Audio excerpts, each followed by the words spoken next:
Hi hello అందరికి నమస్తే, welcome to our channel. నా పేరు రవీందర్.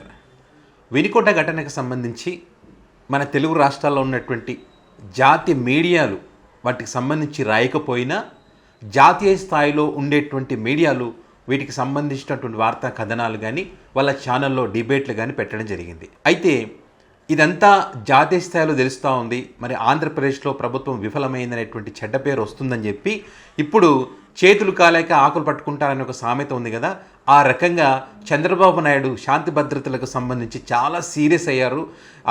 అధికారులను పిలిపించి చాలా సీరియస్ అవ్వడమే కాకుండా హోమ్ మినిస్టర్గా ఉన్నటువంటి వంగలపూడి అనిత మీద కూడా చాలా సీరియస్ అయ్యి, ఇక మీదట ఇలా ఉంటే నేను సహించను, అవసరమైతే నేనే డైరెక్ట్గా రంగంలోకి దిగుతాను, ఇక నువ్వు యాక్టివ్గా ఉండాల్సినటువంటి అవసరం ఉందని చెప్పి చంద్రబాబు నాయుడు సార్ చెప్పారని చెప్పి వాళ్ళ యొక్క మీడియాలు ఉంటాయి కదా, ఎల్లో మీడియా, ఆ ఎల్లో మీడియాలో కమ్మనైనటువంటి వార్తలు ఈరోజు రాసాయి, చాలా కవర్ చేశాయి. డ్యామేజ్ జరగకుండా చంద్రబాబుకి తెలియదు అన్నట్టుగా. అంటే 45 రోజుల కాలం నుంచి ఇంత జరుగుతున్నా కూడా చంద్రబాబు సార్కి ఏమీ తెలియదంటే శాంతి భద్రతలకు సంబంధించి ఇంత దారుణాలు జరుగుతుంటే ఏం తెలియదని చెప్తే ఇంకా నమ్మే వాళ్ళు ఎవరైనా ఉంటారు చెప్పండి?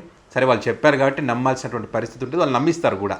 అయితే చంద్రబాబు నాయుడు ఇంకా యాక్టివ్ అవ్వాలి అని చెప్పేదానికి సంబంధించి ఏ రకంగా యాక్టివ్ అవ్వాలని చెప్పారనేటువంటి విషయం చూస్తే కనుక దీనికంటే ముందు మీకు ఒక వీడియో చూపిస్తాను, దాని తర్వాత ఈ విషయం గురించి మాట్లాడదాం. అంత టైం అయితే మా దగ్గర లేదు సార్. నిమిషాల్లో గంటల్లో అకౌంట్ సెటిల్ చేస్తాం. ఎంత చేస్తాం సార్, చూడండి సార్. నేను రానే అధికారంలోకి వస్తాం కదా, ఎవరి అకౌంట్ లో ఎలా సెటిల్ చేయాలో మాకు ఇప్పుడు అసలు అధికారం ఎందుకు ఈ లెక్కన సార్. మేము ఒకటి చెప్తున్నా, ఓన్లీ 6 months 5 సంవత్సరాలు మా టెన్యూర్ లో కొంతమంది మాత్రమే 6 months ఇదే పని మీద ఉంటాం. ఒక్క 6 months లో మాత్రం సెటిల్ చేస్తాం. ఇది ప్రస్తుత హోమ్ మినిస్టర్ వంగలపూడి అనిత వాళ్ళ ఛానల్, వాళ్ళకు అనుకూలమైనటువంటి ఒక ఛానల్లో ఇంటర్వ్యూ సందర్భంగా ఆమె చెప్పినటువంటి మాటలు ఏమని చెప్తుంది?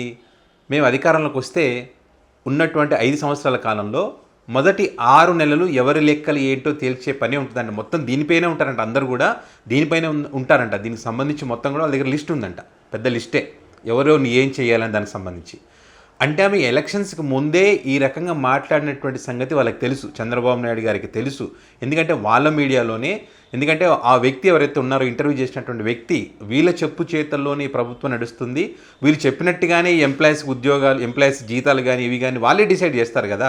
ఆ రకంగా ఉన్నటువంటి వ్యక్తి ఛానల్లో ఇంటర్వ్యూ జరిగినప్పుడు ఈమె 6 నెలల్లో ఏమేమి సెటిల్ చేస్తామనే సంగతి మరి చంద్రబాబు నాయుడికి తెలిసి కూడా ఆమెకు హోమ్ మినిస్టర్ శాఖ అప్పగించి ఈరోజు మళ్ళీ నీతులు మాట్లాడుతూ ఉంటే యాక్టివ్గా ఉండాలి, ఇంకా బాగా పనిచేయాలి, శాంతి భద్రతలకు సంబంధించి నువ్వు కరెక్ట్గా పనిచేయట్లేదని చెప్పారంటే ఎవరైనా నమ్ముతారా? ఆ రకంగా మాట్లాడిన వ్యక్తికే నువ్వు శాంతి భద్రతలకు సంబంధించినటువంటి బాధ్యతలు అప్పగిస్తే ఆమె ఏ రకంగా చేస్తుంది? ఆ లిస్టు ప్రకారం అందరినీ ఎవరిని లేకుండా చేయాలనేది మీరు టార్గెట్ పెట్టుకుని పనిచేస్తూ ఉన్నారు. సో ఇక్కడ యాక్టివ్ కావాలంటే మీరు చెప్పే లెక్క ఏంటంటే ఇప్పటికే చాలా తక్కువ చేస్తూ ఉన్నావు, మన లెక్క ప్రకారం ఇంకా యాక్టివ్ కావాలి, ఇంకా దాడులు ఎక్కువ జరగాలి అని ఆ రకంగా యాక్టివ్ కామని చెప్పినట్టుగా ఉంది. ఇది ఈరోజు చంద్రబాబు నాయుడు చెప్తున్నటువంటి దాని ప్రకారం అధికారులకు రావడానికి ముందు ఆమె ఏం మాట్లాడిందో మీకు తెలుసు, మీ కుమారుడు రెడ్ బుక్ రాజ్యాంగం గురించి ఏం మాట్లాడో మీకు తెలుసు, మీరు కూడా అధికారంలోకి వస్తే మేము ఏం చేస్తామని చెప్పిన సంగతి మీకు తెలుసు. సో ఇవన్నీ తెలిసి కూడా ఈరోజు మీరు ఈ మాటలు మాట్లాడితే నీతి వాక్యాలు వల్లిస్తానంటే ఎవరు నమ్మే పరిస్థితి ఉండదు. ఒక ముఖ్యమంత్రి అయింది, మీరు ఎంతో ఎక్స్పీరియన్స్ ముఖ్యమంత్రి అని చెప్తూ ఉంటారు, చక్రం తిప్తానని చెప్పేటువంటి మీరు, చాణిక్యుడని పేరున్నటువంటి మీరు, విజనరీగా పేరున్నటువంటి మీరు, ఏం జరుగుతుందో తెలియదా రాష్ట్రంలో? ఆంధ్రప్రదేశ్ రాష్ట్రంలో, దేశం మొత్తం కాదు, ఒక రాష్ట్రంలో ఏం జరుగుతుందో మీకు తెలీదా? శాంతి భద్రతలకు సంబంధించిన విషయము తెలీదా? ఇక సహించబోను, కార్యకర్తలు కూడా చెప్తా ఉన్నా, పార్టీ శ్రేణులు కూడా చెప్తా ఉన్నా, చాలా కఠినంగా ఉంటాను, ఇక తప్పు చేస్తే సహించనంటే ఇన్ని రోజులు జరిగిన తప్పులను ఒప్పుకున్నట్టే కదా మీరు. సో ఇప్పటికి కూడా వాళ్ళు చెప్పేది వీటితో పులి స్టాప్ పెట్టామని కాదు, ఇంకా చేయండి అని చెప్పినట్టుగానే ఉంది. చట్టపరంగా వాళ్ళకి ఏ రకంగా ఉంటే ఆ రకంగా మనం వాళ్ళకి శిక్షలు వేయించే పని చేద్దాం, మీరు మాత్రం దాడులు చేయకుండా చెప్తున్నారంటే చెయ్యండి అన్నట్టుగానే ఉంది మీరు చెప్పే మాటలు. అయితే దానికి మళ్ళీ ఈ డ్యామేజ్ అంతా కవర్ చేయడానికి వీళ్ళు అసలు ఆయన మాట్లాడినో లేదో ఎవరికి తెలియదు కానీ హెచ్చరించారని చెప్పి ఈ రకంగా వీళ్ళు చెప్తే పైకి మాత్రం ఇట్లా ప్రజలు నమ్మించడం కోసం వాళ్ళ పత్రికలు కవరింగ్ అనమాట. అసలు ఆయన లోపల ఏం మాట్లాడాడో ఎవరికి తెలియదు, వీళ్ళకి మాత్రమే తెలుస్తుంది. ఈ రకంగా అన్నాడని చెప్పి వీళ్ళు చెప్తా ఉన్నారు, కవరింగ్.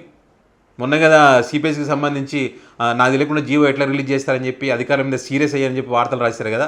మరి ముఖ్యమంత్రి తెలియకుండా జీవోలు రిలీజ్ అవుతుంటే మరి ఆయన ఎందుకు ముఖ్యమంత్రిగా ఉండడం అవసరమా? మరి శాంతి భద్రతలకు సంబంధించి ఈ రకంగా దాడులు జరుగుతూ ఉంటే ఈమెందుకు హోమ్ మినిస్టర్ ఉండడం అవసరమా?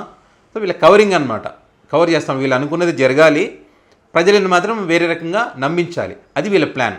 ఇదంతా కూడా అంతే, ఇచ్చిన హామీలను నెరవేర్చలేక ఇలాంటి కార్యక్రమాలకు వాళ్ళు శ్రీకారం చుట్టినారు. ఇది 5 నెలల కాలం, వీళ్ళు చెప్పిన 6 నెలల వంగలపూడి ఆయన చెప్పినట్టుగా 6 నెలలు కాదు, ఇది నిరంతరం వీళ్ళు అధికారం ఉన్న రోజులు కొనసాగుతుంది. ఇందులో ఏమాత్రం డౌట్ లేదు. వీటిని కవర్ చేయడానికి కమ్మనైన వాళ్ళ జాతి మీడియా, కమ్మనైన వార్తలు రాస్తారు కదా, వాళ్ళు రాస్తూనే ఉంటారు, ప్రజలు నమ్మిస్తూనే ఉంటారు.